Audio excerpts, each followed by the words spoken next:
پھر باوجود اس کے کہ وہ لوگ ان کی بے گناہی کے نشان دیکھ چکے تھے، ان کی رائے یہی ٹھہری کہ کچھ عرصے کے لیے ان کو قید ہی کر دیں، اور ان کے ساتھ 2 اور جوان بھی داخل زندہ ہوئے۔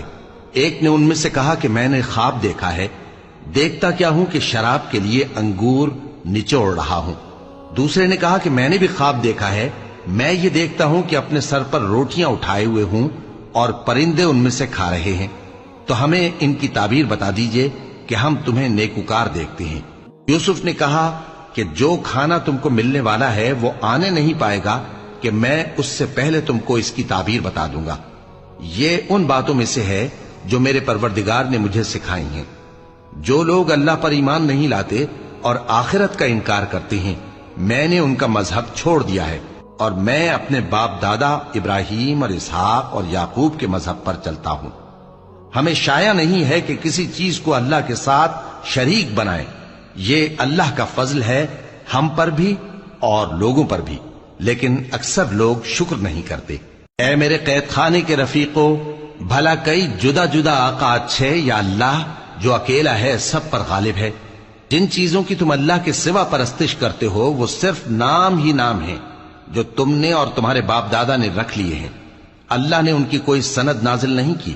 سن رکھو کہ اللہ کے سوا کسی کی حکومت نہیں ہے، اس نے ارشاد فرمایا ہے کہ اس کے سوا کسی کی عبادت نہ کرو، یہی سیدھا دین ہے، لیکن اکثر لوگ نہیں جانتے۔ اے میرے قید خانے کے رفیقو، تم میں سے ایک جو پہلا خواب بیان کرنے والا ہے وہ تو اپنے آقا کو شراب پلایا کرے گا، اور جو دوسرا ہے وہ سولی دیا جائے گا، اور پرندے اس کا سر نوچ کھائیں گے۔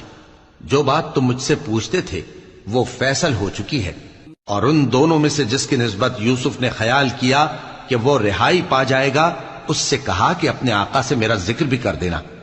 پھر شیطان نے اسے ان کا اپنے آقا سے ذکر کرنا بھلا دیا، اور یوسف کئی برس قید خانے ہی میں رہے۔ اور بادشاہ نے کہا کہ میں نے خواب دیکھا ہے، دیکھتا کیا ہوں کہ 7 موٹی گائیں ہیں جن کو 7 دبلی گائیں کھا رہی ہیں، اور 7 خوشے سبز ہیں اور 7 خشک۔ اے درباریو، اگر تم خوابوں کی تعبیر دے سکتے ہو تو مجھے میرے خواب کی تعبیر بتاؤ۔ انہوں نے کہا یہ خواب تو پریشان خیالی سے ہیں، اور ہمیں ایسے خوابوں کی تعبیر نہیں آتی۔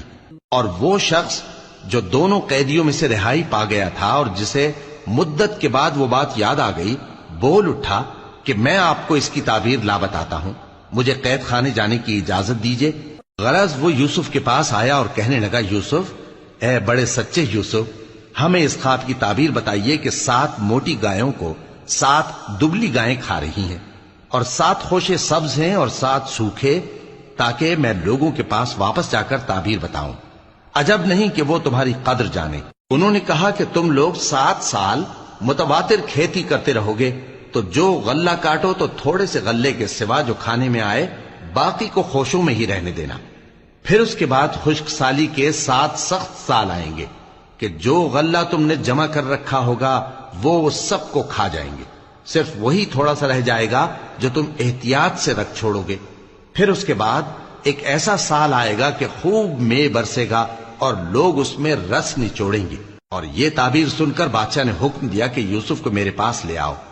سو جب قاصد ان کے پاس گیا تو انہوں نے کہا کہ اپنے آقا کے پاس واپس جاؤ اور اس سے پوچھو کہ ان عورتوں کا کیا حال ہے جنہوں نے اپنے ہاتھ کاٹ لیے تھے، بے شک میرا پروردگار ان کے فریب سے خوب واقف ہے۔